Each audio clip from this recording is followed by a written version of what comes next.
furnace is on. It's really loud. Hi, I'm Rachel Lynn, and I have spent way too much money lately, and we need to talk about it.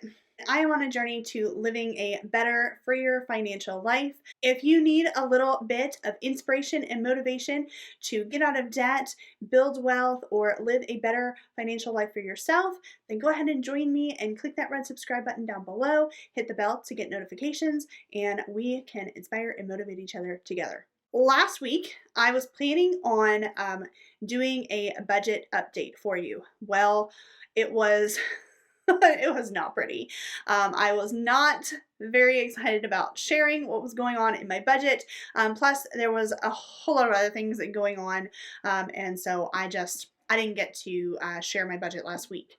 I do plan to share my budget next week. It's the end of the month. We're just a few days out from the end of the month, so I will be sharing my budget next week and letting you know how I did in the month of February. Well, spoiler alert, it is not the best.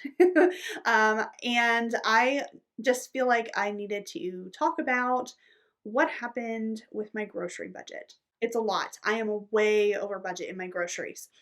Now, thinking about it, there's a lot of stuff that I have put in the grocery category that isn't necessarily groceries. So there's been some cleaning supplies that I have purchased. There's been some things for around the house that I have purchased.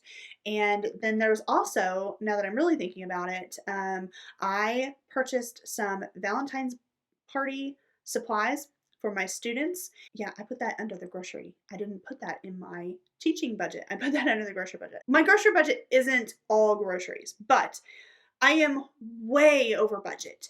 And not only that, but I know that I have been spending money on food groceries, not just like cleaning supplies, like I'm trying to excuse myself from, but I know that I am spending money on groceries that I really don't need. I'm buying some products that are pretty much junk food that I really don't need to be eating at all. I am spending money on some things that like I already have, and I just want to make sure that I'm stocked up well enough that I don't run out of things.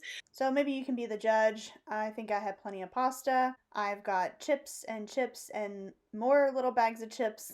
I have food that I shouldn't be eating, like these, and yeah, there's some more chip stuff. I have ramen noodles to last me weeks.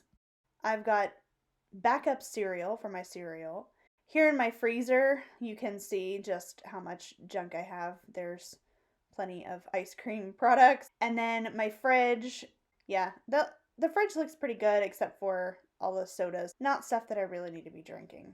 I have been living in my house now for going on 3 months. I don't even know. I've lost track. No, I've just finished my 3rd month living in my house. And just in case you don't know, I had been living at home with my parents for the last 3.5 years.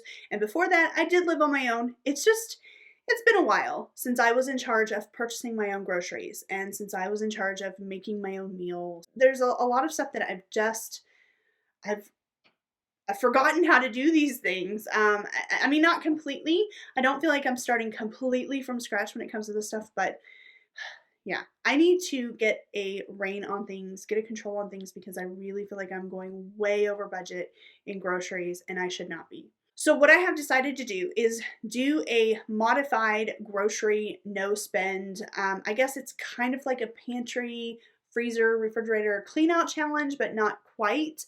It's not really a cleanout challenge, and it's not really a no spend challenge, but to tell myself that it's a challenge makes me feel like, oh, I can do this, like I've got this. But if I just say, okay, you have to do this now, then it's like, oh, well, that sucks. But if I say it's a challenge, then I'm up for it.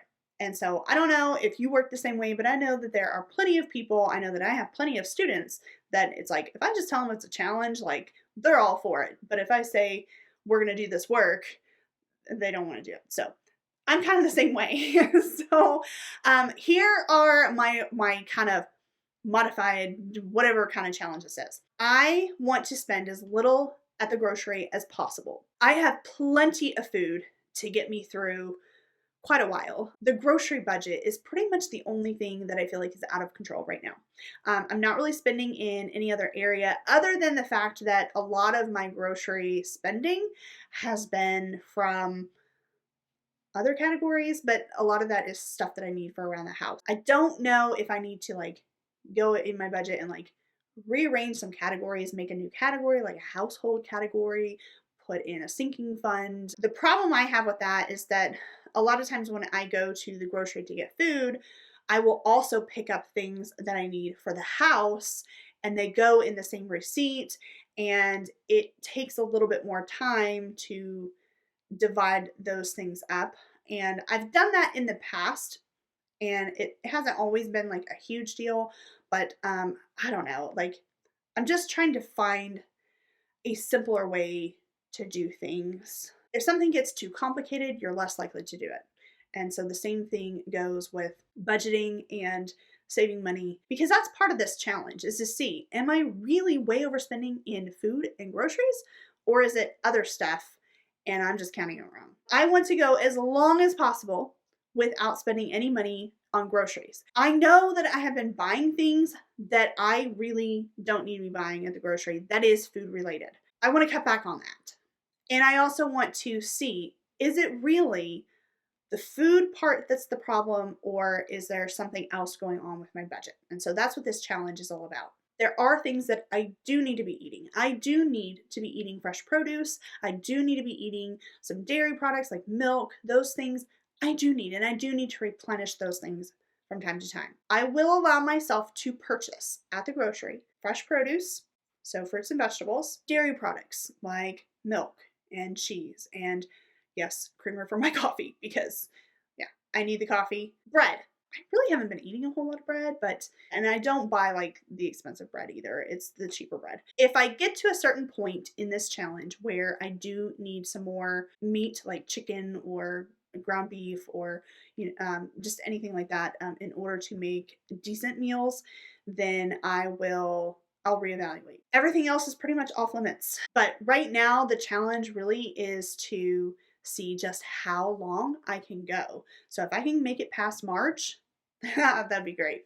One more thing to point out is that what does not count is if I buy household items, if I buy dog food, if I buy anything that I need for the house, that does not count, because when I put that in my budget, I will not put that in the grocery section. So I'm going to be a lot more intentional about separating out my actual groceries from my like non-grocery items, and to see where the spending problem is coming from. So that's the other part of this challenge, is to like pinpoint exactly what is going on in my budget that's making me spend so much money that I don't need to be spending. So yes, I can buy some things from the grocery. However, the challenge is that I cannot spend more than $10 a week. So if I want cheese one week, it's gonna get close to like half of my grocery budget. So do I really want cheese? Can I live without it? Yeah, I probably can. Do I want to? No. Could I live without it? Probably. Produce. That I can get some good produce, especially if you buy the stuff that's in season. Like, I'm not going to buy strawberries right now because they're not in season, but I can buy other fruits and vegetables that are in season right now and that are much, much cheaper. You can get lots of fruits and vegetables for, 99 cents a pound, or even just like 99 cents an item, so they can be a little bit cheaper that way. When it comes to meats, if I need to buy a meat, then yeah, $10 a week. So I really, really, really need to rein things in when it comes to my groceries. So that's kind of the base of the challenge. It's just, how long can I go? Well, first of all, can I make it to the end of March? And if I do, how much longer can I go buying nothing but produce, dairy, bread, maybe meat, if I can fit it in the budget, and no more than $10 a week. So that is less than $50 a month on groceries. If I can get my grocery budget down that low, that would be amazing. Now, eventually I'm going to have to replace some of the things. For right now, like, I think I can last a while, but that also means not buying some of the really cheap stuff like pasta, like ramen noodles. Those things are cheap, but I want to see if I can last without buying the cheap stuff. I want to buy the good stuff and only the good stuff. So that is the true challenge. So I would love to know, how long do you think I can last? Leave me a comment down below. Give me your best guess. Do you think I can make it to the end of March? Do you think I'll make it longer? Do you think I won't make it at all? Like a week, 2 weeks? Leave me a comment down below. Let me know. If you want to join in with me on this challenge, then leave me a comment down below. I was also thinking about maybe doing like a weekly update on this challenge to see like how I'm doing. If I bought anything at the grocery, I'll let you know, and how much I spent. As I pointed out earlier, since it is a challenge, I'm like ready for this. Like, I'm so excited. And honestly, I've actually been doing this for about a week. I haven't been to the grocery in a week. Now, I decided on this challenge like the day I came home from the store, and I had, fresh everything, and I had already spent a lot of money. So I decided, yeah, I need to rein this in. This is going to happen. And so here I am telling you about it. It's been a week so far, and I'm getting close to needing to replace some things like milk, and but I still have plenty of everything that I need, really. So we'll see what happens next week when I check in and if I had to buy anything at the store. So don't forget to give this video a thumbs up. And then, of course, if you are a little bit newer and you want to see my empty house tour and see what my house looks like, you can click right here. And hopefully soon I will be getting a more updated house. There's a few things that I'm putting together, which is probably why I'm spending so much money. But I am putting a few things together around the house, and I will be showing you a more moved in house tour soon. So make sure you are subscribed to see that. And that's all I have for today. Thank you so much for watching, and I will see you in the next one. Bye.